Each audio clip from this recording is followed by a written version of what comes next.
Bonjour à tous, nous allons commencer dans une petite minute, le temps que les dernières personnes se joignent à nous.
Alors, mesdames et messieurs, il est midi 2 à mon horloge, nous allons débuter.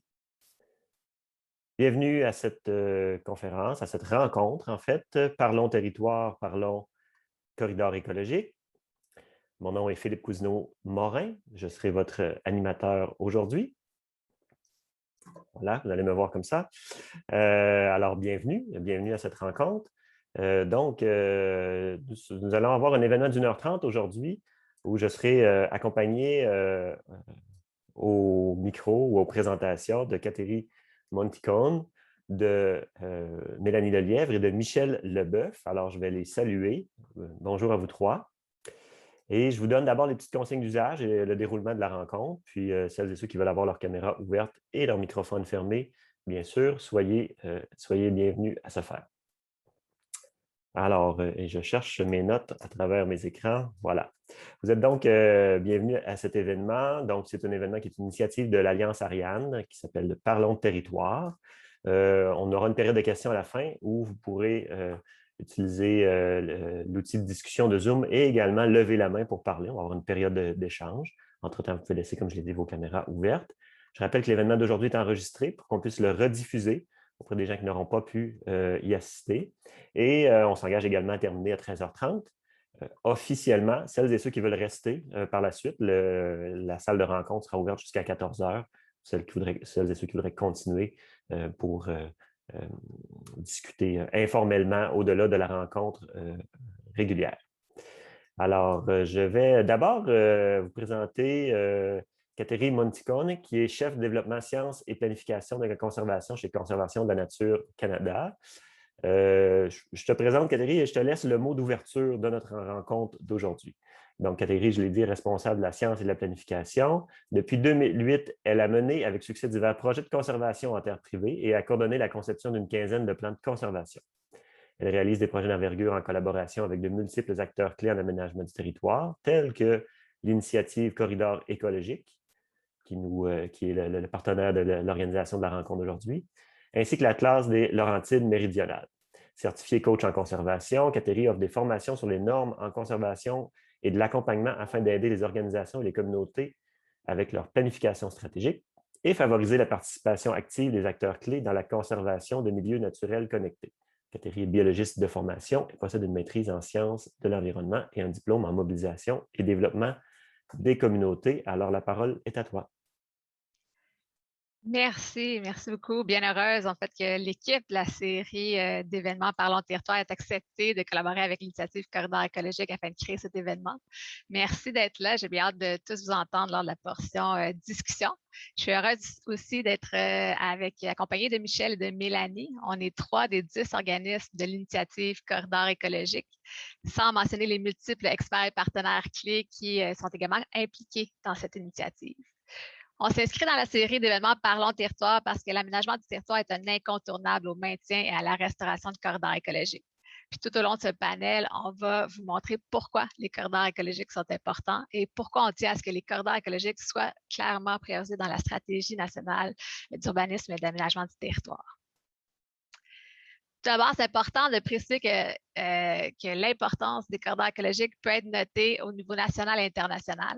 Par exemple, la Convention sur la diversité biologique a inclus la connectivité écologique dans les objectifs d'Aichi. L'Union internationale pour la conservation de la nature a élaboré un guide mondial sur la conservation des corridors écologiques. Les objectifs de développement durable des Nations unies présentent également des objectifs qui visent un réseau d'air protégé. En route vers l'objectif 1 du Canada a créé un groupe de travail spécifique à la connectivité écologique. Et ce mois-ci, il y a eu l'adoption du pacte 2030 du G7 pour la nature par les dirigeants du G7, incluant le Canada, un pacte qui vise entre autres à prôner la connectivité des zones protégées.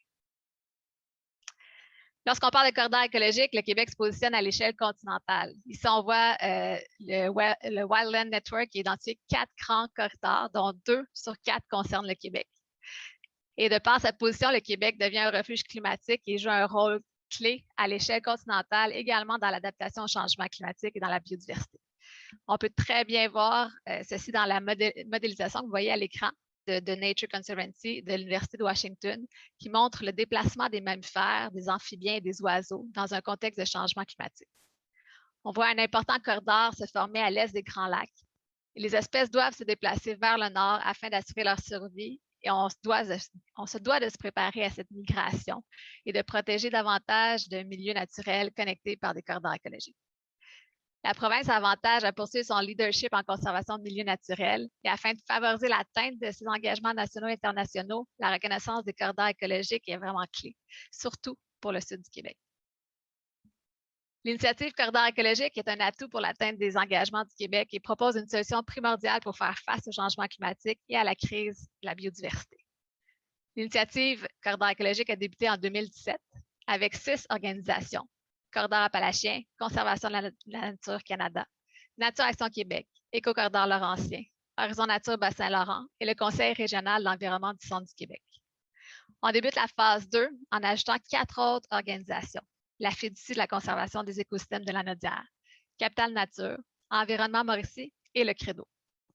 L'initiative, c'est donc 10 organisations de 11 régions du Québec qui proposent une approche collective de l'aménagement du territoire afin d'augmenter la conservation de milieux naturels connectés par des corridors écologiques.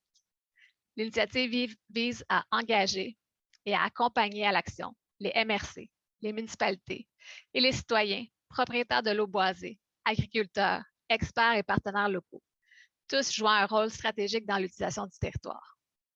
Pour chaque région, on propose des formations et de l'accompagnement. On développe une vision commune de l'aménagement du territoire avec les acteurs clés régionaux et on développe un plan d'action régional où chacun a un rôle à jouer pour atteindre cette vision. Afin d'assurer la cohérence et la synergie entre les territoires visés, on travaille de concert avec des experts et des partenaires provinciaux et transfrontaliers. C'est une centaine d'experts qui sont impliqués à l'échelle du Québec, dont plusieurs sont avec nous aujourd'hui, à ce midi en fait. Donc, merci beaucoup pour votre implication et votre contribution. Il s'agit véritablement d'une collaboration multisectorielle. Des représentants gouvernementaux et non gouvernementaux, des chercheurs, des gestionnaires du territoire, des citoyens sont impliqués de différentes manières dans cette initiative. On travaille donc localement dans 11 régions du Québec et on a également une vision et des objectifs nationaux et transfrontaliers. L'initiative inspire d'ailleurs déjà des experts nord-américains. J'avais peu de temps pour relater tous nos succès, mais on va vous partager nos faits saillants de la phase 1 et également un lien vers notre vidéo qui vulgarise les corridors écologiques.